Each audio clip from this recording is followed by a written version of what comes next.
I don't know. Are you ready? Yeah, okay. No, cat. No, the ogre who wasn't.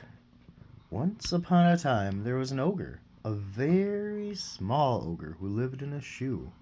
He lived in a shoe because he had been found in the palace garden by a princess, who was also quite small, because she was only 5. She was called Princess Aria.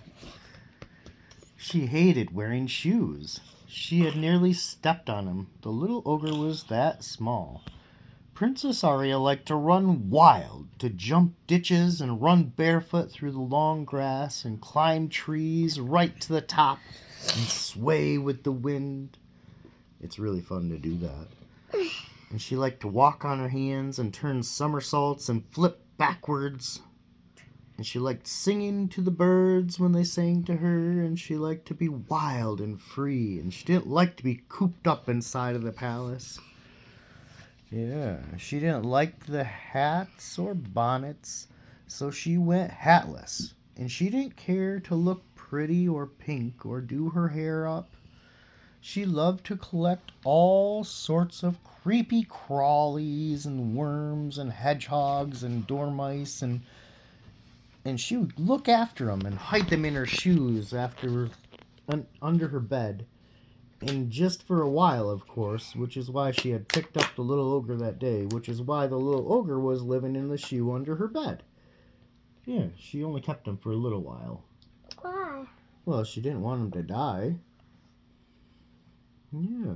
He looked lonely on his own in the garden, and Princess Aria was lonely too, with no one to play with, which is why she collected so many creepy crawlies. Cat, move your tail. But she'd never before found a little ogre in the garden, and so she was very excited. Now, Princess Aria had a father, the king, whom she loved very much. But he was away a lot and looking after his kingdom. But in doing that, he had forgotten to look after his daughter. Since her mother had passed away, he was hardly ever there anymore to tell her bedtime stories. So, instead, Princess Aria had to put up with a nanny who was horribly cruel and strict. And a wicked... Okay, watch your tail, kidders. And a very wicked stepmother who was no better. Both of them made her life very miserably. And she missed her mum very, very much, every day and every night. And she told her new friend, the little ogre, all about both of them. Oh, they're so persnickety. They just want me to be a proper princess, so they reprimand me at all times and send me to my room to punish me. And they hate all of my creepy crawlies. Oh, like you. They're frightened of them. And that's what I think. They always scream when they see them, and lift their skirts and run off screeching their silly heads off. And the little ogre said, "You've been very kind to me and taken me in, so I'll help you if I can. What is your dearest wish in the world?" Oh, well, not to have a nanny, she told him, and not to have a wicked stepmother, and for father to come home and stay home. Oh, well, I think I can arrange that, said the little ogre, crawling and hopping out of the shoe. You see, I'm not an ogre at all. I am, in fact, a toad. In fact, like your father, I'm a king. I'm a king toad, and they call me.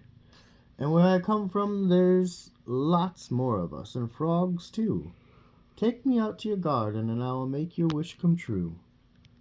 So she did, and she set him down in the long grass by the pond. And he sat there for a moment or two, and then puffed himself up, and then just croaked. Again and again, very, very loudly. And then out of the pond they came, and out from under the stones and the lilies, and out of everywhere they came. Soon there were hundreds of toads and thousands of frogs, and following King Toad and Princess Clara back to the palace, hopping and jumping happily along and croaking as they went. Well, it didn't take long. Within minutes, out ran the Princess Clara's horribly persnickety nanny and outran her cruel stepmother, screaming their silly heads off. They were so frightened that they were just running, picking up their skirts and running out of the garden, over the fields and over the hills and far away, and they got chased by every frog and toad for miles and miles around. And do you know, they were so frightened they never ever even came back.